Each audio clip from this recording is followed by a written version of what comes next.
ایک خوبصورت گاؤں میں 3 بہترین دوست رہتے تھے: آذان علی، ارتضی حسن اور وہاج علی۔ تینوں ہر وقت ساتھ رہتے، کھیلتے اور نئی نئی مہمات کا شوق رکھتے تھے۔ ایک دن انہوں نے جنگل کی سیر کا فیصلہ کیا۔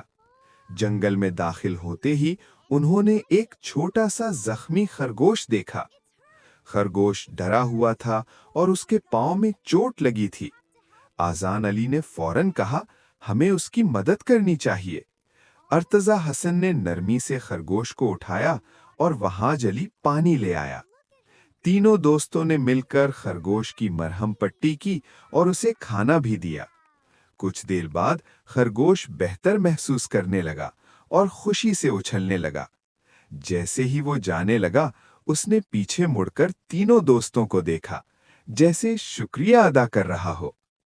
اس دن کے بعد تینوں دوستوں نے یہ سیکھا کہ دوسروں کی مدد کرنا سب سے بڑی نیکی ہے۔ وہ پہلے سے بھی زیادہ اچھے دوست